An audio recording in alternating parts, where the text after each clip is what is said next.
के मामले में अब तक का सबसे बड़ा अपडेट इस वक्त सामने आ चुका है, जिसमें सीआईडी और एफएसएल के साथ एसआईटी की जांच से जुड़ी हुई ये बड़ी खबर।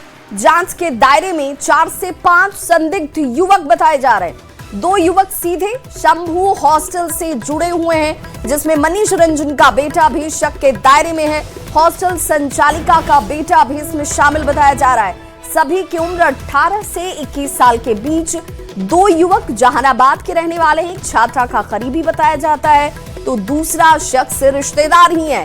कपड़े पर मिले स्पर्म को लेकर संदेह जाहिर किया गया और उसी उम्र के युवक के स्पर्म होने का दावा जो है वो रिपोर्ट के तौर पर सामने है। अब जांच के दायरे में सबसे यंग 4 से 5 युवक जो हैं वो सामने हैं और उन सभी की जांच इस वक्त बड़ी गहनता से जारी है। और बताया ये भी जा रहा है कि कुल 25 लोगों के लिए डीएनए सैंपल्स अभी तक लिए गए हैं और अब जांच का दायरा इन 4 से 5 युवकों की तरफ ज्यादा तेजी से आगे बढ़ता हुआ।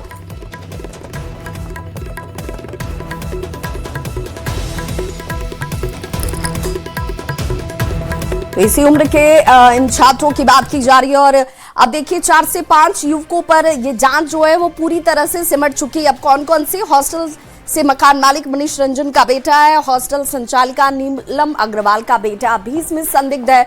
वहीं जहानाबाद का रहने वाला छात्रा का करीबी भी इस मामले में संदिग्ध बताया गया और चौथा जहानाबाद का रहने वाला छात्रा का एक रिश्तेदार भी है जो इस पूरे प्रकरण में इन 4 से 5 लड़कों की लिस्ट में शामिल है। क्योंकि ये सारी जांच की प्रक्रिया की बात करें तो इस वक्त उस रिपोर्ट के इर्द गिर्द ये घूमती हुई नजर आती है, जिनमें ये कहा जा रहा है कि ये 4 से 5 युवकों पर जाकर अब सिमट गई है, जिसमें एक तो खुद रिश्तेदार बताया जा रहा है, करीबी छात्रा का बताया जा रहा है, हॉस्टल संचालिका का बेटा भी और हॉस्टल के मालिक का बेटा भी। ये वो लोग बताए जा रहे हैं जो कि इस जांच के दायरे में इस वक्त सबसे ज्यादा सामने हैं और इन्हीं के इर्द गिर्द इस वक्त पूरा मामला जो है वो चलता हुआ नजर भी आ रहा है। संवेदना के कितने गुनहगार, ये सवाल इसलिए भी क्योंकि अभी तक गुनहगार सामने नहीं है, लेकिन ये दावा किया जा रहा है कि बहुत जल्द अब वो गुनहगार सामने भी होगा। तो देखिए 2 युवक जो हैं वो तो हॉस्टल से ही संबंधित बताए जा रहे हैं, जिसमें हॉस्टल मालिक का बेटा भी, संचालिका का बेटा भी। इसके अलावा जो 3 लोग हैं इनमें 2 लोग तो छात्रा के करीबी बताए जा रहे हैं, जिनमें एक रिश्तेदार भी है। तो नीट छात्रा संवेदना मामले में सुलगते हुए सवाल न्यूज़ 18 की तरफ से, इसलिए कि क्या हॉस्टल में खिलाई गई नशे की गोलियां, हॉस्टल का 17 घंटे का सीसीटीवी फुटेज आखिर है तो है कहां? हॉस्टल संचालकों पर कोई ठोस कार्रवाई क्यों नहीं की गई, यह बड़ा सवाल। क्या हॉस्टल में जो नशे की गोलियां खिलाई गई थी वो यही इसी हॉस्टल में खिलाई गई? क्या रसूखदारों को बचाने की कोशिश हो रही है? क्या इंसाफ की राह में रुकावटें खड़ी की जा रही हैं? क्योंकि हॉस्टल संचालकों पर अभी तक कोई ठोस कार्रवाई नहीं हुई, यह भी सवाल है। तो नीट छात्रा संवेदना के मामले में सवाल कई और इन सवालों के जवाब तलाशे जा रहे हैं। हॉस्टल का 17 घंटे का जो बहुत महत्वपूर्ण, बहुत निर्णायक, लेकिन वो 17 घंटे का फुटेज आखिर कहां गायब हो गया? हॉस्टल संचालकों पर अभी तक कोई ठोस कार्रवाई क्यों नहीं हुई? क्या हॉस्टल में नशे की गोलियां जो छात्रा को खिलाई गई थी वो यहीं पर खिलाई गई थी, छात्रा ने खुद नहीं खाई थी? और ये बहुत बड़े सवाल। और क्या रसूखदारों को बचाने की कोशिश की जा रही है? क्या इसमें रसूखदार शामिल हैं? क्या इंसाफ की राह में रुकावटें जानबूझकर खड़ी की जा रही हैं? लेकिन अब जब 5 लोगों के इर्द गिर्द ये पूरी जांच जो है इस वक्त पहुंच चुकी है, तो अब क्या उम्मीद लगाई जाए कि बहुत जल्द गुनहगार जो हैं वो सामने होंगे और ये मानकर चला जा रहा है कि इसका खुलासा भी बहुत जल्द सामने होगा। लेकिन सवाल तब भी बरकरार है कि आखिर नीट छात्रा संवेदना मामले में गुनहगार कितने हैं, कौन है और कहां है? और पटना से न्यूज़ 18 संवाददाता अमित हमारे साथ इस वक्त ज्यादा जानकारी के साथ जुड़ रहे हैं। अमित, क्या इन 5 संदिग्धों, जिनमें की खुद रिश्तेदार की भी बात हो रही है, हॉस्टल संचालक के बेटे की भी बात है, संचालिका के बेटे की भी बात है, अब ये जांच यहां तक पहुंच गई है तो गुनहगार बहुत जल्द सामने होगा? निश्चित तौर पे विवाह और इस खबर को सबसे पहले न्यूज 18 ने ही बताया था कि जो स्पर्म पाए गए थे अंडरगारमेंट्स पे मृतक के, वो स्पर्म जो है वो 18 से 21 साल के जो युवक है उसके बताए जा रहे हैं। और कल इस खबर को भी सबसे पहले न्यूज 18 ने ही बताया कि पटना पुलिस SIT ने 5 संदिग्धों को जो है वो हिरासत में लेकर के पूछताछ कर रही है। जल्दी इस मामले का पटाक्षेप हो सकता है, उद्भेदन हो सकता है। और अब इस खबर को भी हम ही बता रहे हैं कि जो 5 संदिग्ध हैं उसमें से 2 जो है, एक होटल संचालिका का बेटा है और एक मनीष रंजन का बेटा है, एक जो है मृतक का रिश्तेदार और एक करीबी दोस्त बताया जा रहा है जो 10वीं कक्षा तक मृतका के साथ ही जो है वो जहानाबाद में स्कूलिंग किया है। फिलहाल वो जो है इंजीनियरिंग की तैयारी कर रहा है पटना में। तो इनके अलावा एक और शख्स है, उसको हिरासत में लेकर के जो पटना SIT की टीम है वो लगातार पूछताछ कर रही है। अलग अलग टीमें जो हैं इन सबको अलग अलग कमरों में अलग अलग जगहों पर रख कर पूछताछ की जा रही है। क्रॉस एग्जामिनेशन भी किया जा रहा है। जब एक टीम पूछताछ कर रही है, ए टीम जब जो है एक लड़के से पूछताछ कर रही है, उसकी पूछताछ पूरी हो रही है, तो बी टीम जो है फिर ए लड़के से पूछताछ कर रही है। यानी कि एक टीम दूसरे लड़के से अलग अलग तरीके से पूछताछ कर रही है और ये पता लगाने की कोशिश कर रही है कि आखिर वो शख्स कौन है जिसने ये कृत्य किया था, ये घिनौना कृत्य किया था। और क्या जो मृतक है उसको हॉस्टल में ही नशे की जो दवा है वो खिलाई गई थी। आखिर वो 17 घंटे की CCTV फुटेज क्यों डिलीट कर दी गई है? कहाँ है वो 17 घंटे का फुटेज जो 5 तारीख के रात 9 बजे से लेकर के 6 को जब जो छात्रा है वो बेहोश पाई गई, तो 4 बजे शाम तक के वो फुटेज कहाँ है? क्यों नहीं वो SIT को उपलब्ध कराया हॉस्टल संचालकों के द्वारा? और सबसे अहम बात है कि जहानाबाद से लेकर के पटना तक के CCTV जो फुटेज है उसको बारीकी से SIT की टीम अलग अलग तरीके से खंगाली है।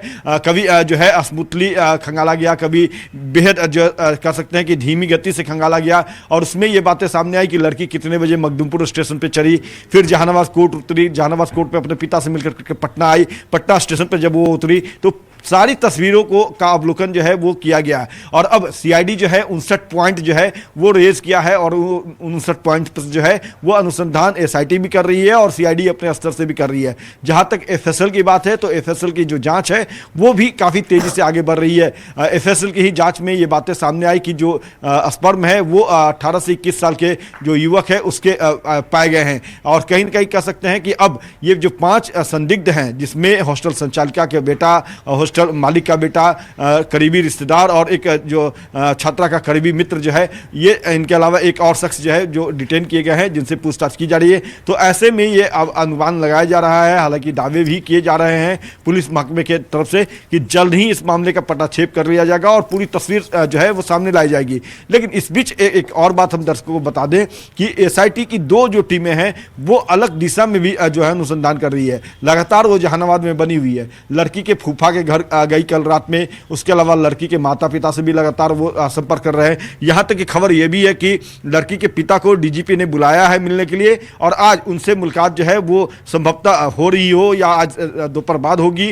तो इसकी जानकारी हालांकि अभी फिलहाल नहीं आई है आधिकारिक तौर पे, लेकिन जो जानकारी आई है वो यही आई है बिंदु पर ही जांच इस वक्त आगे नहीं बढ़ रही है अमित, क्योंकि कई एंगल से जांच इस वक्त की जा रही है जिसमें जहानाबाद में भी मौजूदगी है SIT की टीम की और खुद परिवार के लोगों से, उनके पिता से पूछताछ, जैसा आप कह रहे हैं कि DGP खुद पूछताछ और बातचीत करते हुए भी नजर आए। और ये 5 संदिग्ध जो कि इस वक्त रडार पर हैं उनसे तो पूछताछ होगी ही होगी। बहुत बहुत शुक्रिया। इस बड़ी खबर पर नजर बना के रखिए, हर अपडेट अपने दर्शकों तक सबसे पहले पहुंचाएंगे। तो इस वक्त की सबसे बड़ी खबर यही है कि देखिए 5 संदिग्ध, जिन संदिग्धों में हॉस्टल संचालिका का बेटा और हॉस्टल के मालिक का बेटा, खुद रिश्तेदार, एक छात्रा का करीबी शख्स जो है वो बताया जा रहा है। और इन सभी की जांच इस वक्त बड़ी गहनता से अलग अलग खबरों में एक साथ कई सवालों के तौर पर किए जा रहे हैं। और कैमूर से अगली बड़ी खबर आ रही है नाबालिग से जुड़ी हुई, जिसमें रेप की वारदात को अंजाम दिया गया है। गांव के ही 2 युवकों पर इसका आरोप लगाया और दुष्कर्म का अश्लील वीडियो तक बनाया गया। ब्लैकमेल कर कई बार रेप करने की बात भी सामने आती हुई, जिसमें तीसरा युवक भी रेप की कोशिश कर रहा था, जो जानकारी इस वक्त सामने आ रही है। हालांकि नाबालिग को लगातार ब्लैकमेल इस बाबत इन सभी की तरफ से किया जा रहा था और दोषियों के खिलाफ नामजद आवेदन दिए गए। स्पेशल टीम ने इसे लेकर कार्रवाई की और तीनों आरोपियों को धर दबोचा। 3 घंटे के अंदर ये तीनों आरोपी देखिए इस वक्त पुलिस की गिरफ्त में है। माता पिता उस बच्ची को लेकर के आज ही थाने पे आए थे। कैमूर पुलिस को जैसी ही जानकारी हुई, चैनपुर थाना में इसकी एक टीम SDPO महुआ के नेतृत्व में हम लोगों ने बनाई, जिसमें महिला पुलिस पदाधिकारी वगैरह भी थी, और त्वरित कार्रवाई करते हुए इस घटना में शामिल तीनों अभियुक्तों को गिरफ्तार कर लिया गया है। तो तीनों अभियुक्त इस वक्त पुलिस की गिरफ्त में, और देखिए इनका गुनाह कितना बड़ा। इन तीनों ने नाबालिग छात्र के साथ पहले दुष्कर्म की घटना को अंजाम दिया, इसका वीडियो बनाया और ब्लैकमेल करते हुए कई बार इसके साथ इस घटना को अंजाम दिया गया। लड़की को डराया धमकाया जा रहा था। हालांकि तीसरा युवक जो इस पूरे प्रकरण में शामिल बताया जा रहा है, उसकी तरफ से भी रेप करने की कोशिश की गई। अब जब ये मामला पुलिस के पास पहुंचा तो पुलिस ने द्रुत गति से काम करते हुए इन तीनों शख्स को गिरफ्तार कर लिया है। तो गांव के 2 युवकों पर इसका आरोप है, एक तीसरा शख्स भी इसमें शामिल।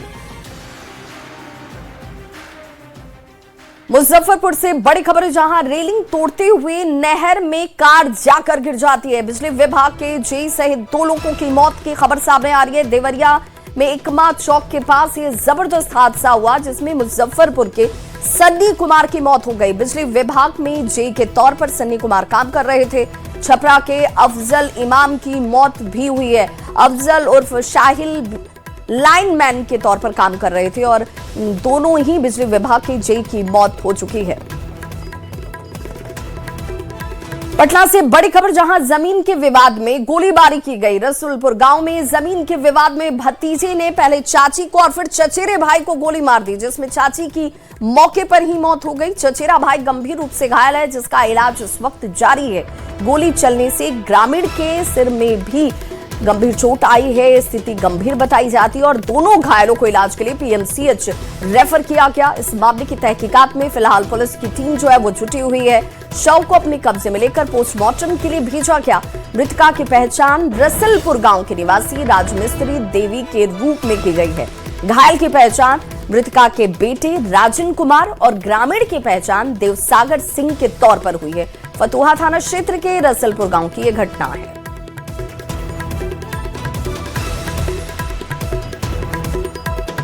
मेरा चाचा मेरे पापा में बात हो रहा था। चाचा का बेटा आया डायरेक्ट गोली मार दिया मेरा माई के।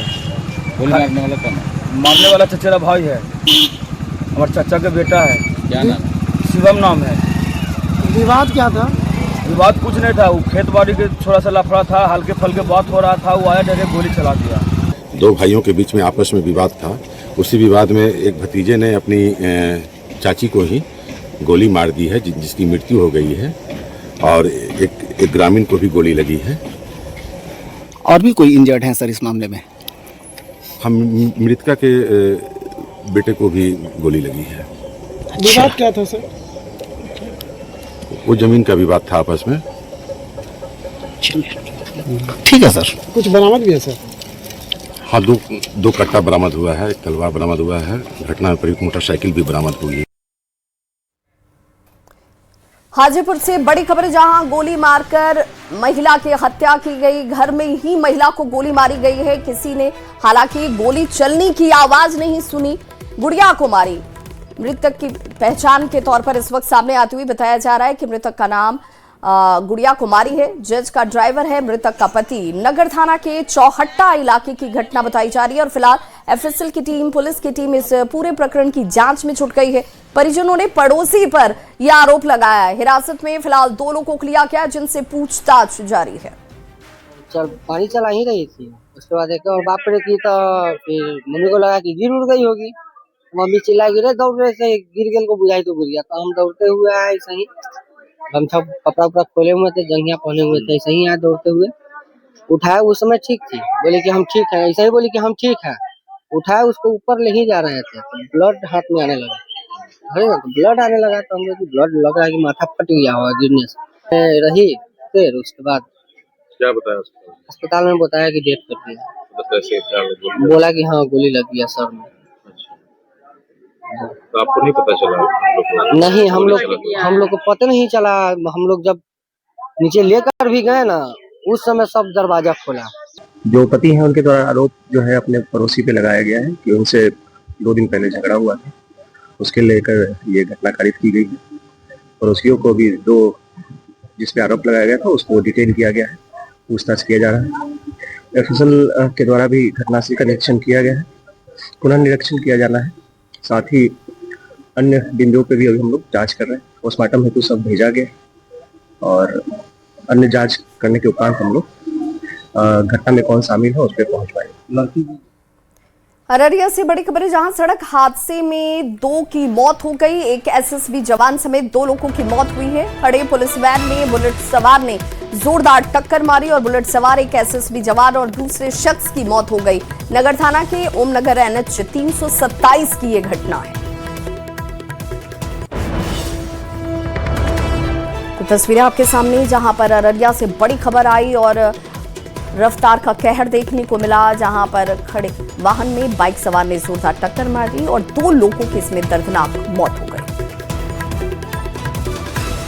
सुधीर कुमार कुशवाहा और बिक्की जायसवाल, ये 2 लड़के थे। कल शादी समारोह था तो कुछ काम से अररिया गए थे, रिटर्न हो रहे थे। रिटर्न होने के क्रम में आगे में कुत्ता आ गया। कुत्ता आने से इनका बैलेंस गड़बड़ाया और वहाँ पुलिस गाड़ी लगी हुई थी। पुलिस गाड़ी से टकरा गए दोनों लड़के और डेथ कर गए। ये सुधीर जो है अररिया एसएसबी में ही तैनात थे और बच्चे का एक्सीडेंट इनका हुआ था, उसके चलते ये छुट्टी लिए हुए थे और आज इनको बेटी को लेकर जाना था पटना उसके इलाज के लिए और हम लोग आज पोस्टमार्टम रूम में हैं। ये अररिया आरएस के लिए बहुत दुखद घटना है।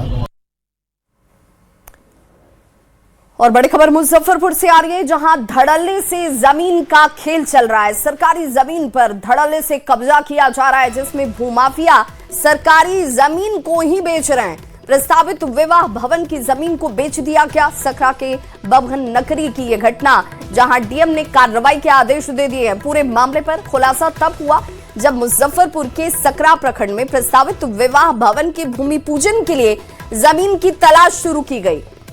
जब खोजबीन शुरू हुई तब पता चलता है कि कई एकड़ सरकारी जमीन पर भूमाफिया और दबंगों ने या तो कब्जा कर लिया है या उसे बेच दिया गया।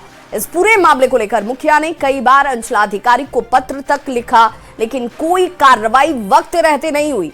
वहीं अब इस मामले को लेकर मुजफ्फरपुर के जिलाधिकारी सुब्रत कुमार सेन ने कहा है कि मामला संज्ञान में आया है। अनुमंडल पदाधिकारी पूर्वी को पूरे मामले की जांच कर रिपोर्ट देने के निर्देश दिए गए हैं। डीएम ने यह भी कहा कि इस खेल में शामिल सभी के खिलाफ कड़ी से कड़ी कार्रवाई की जाएगी।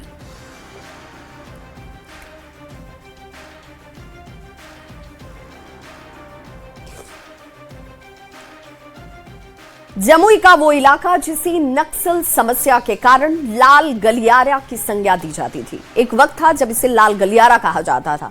जिस इलाके से सटे जंगल में मुंगेर के एसपी विस्फोट में शहीद हो गए और नक्सली खौफ के कारण लोगों को पलायन तक करना पड़ता था, वहां अब सूरत बदलने लगी है। सीआरपीएफ के कैंप आने के बाद से 3 नक्सलियों के सरेंडर से लाल गलियारे में अब चहल पहल है।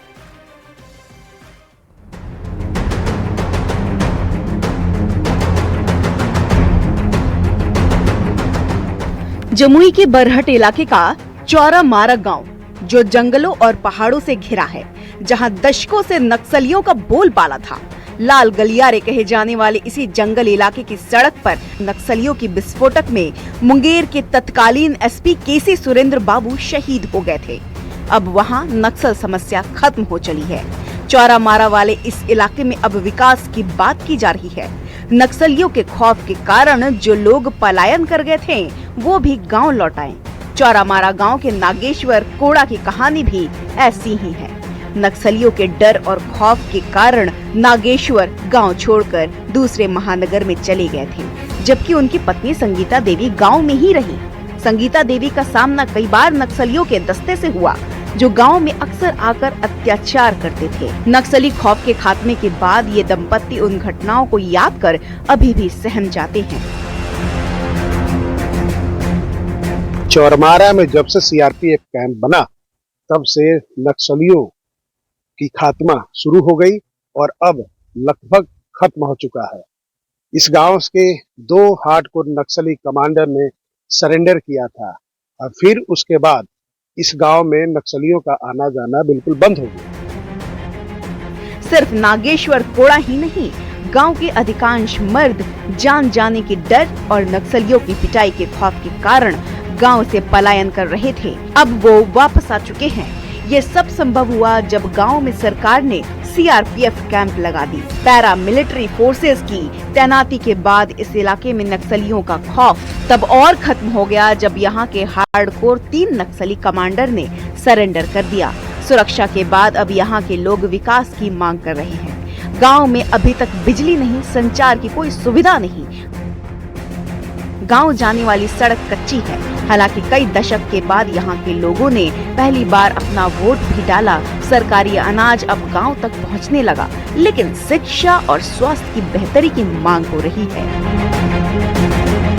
न्यूज़ 18 के लिए जमुई से संवाददाता केसी कुंदन की रिपोर्ट।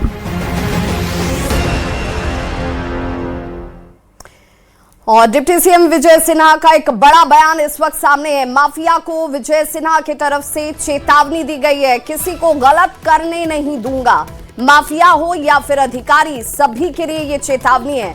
उन्होंने कहा कि मैं सिर पर कफन बांध कर निकला हूं, मुझे किसी बात की चिंता नहीं है।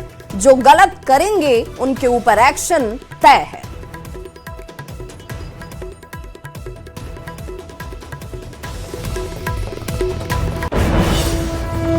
तो अपना बिहार के इस बुलेटिन में बस इतना ही, लेकिन न्यूज़ 18 बिहार झारखंड पर खबरों का सिलसिला लगातार जारी है।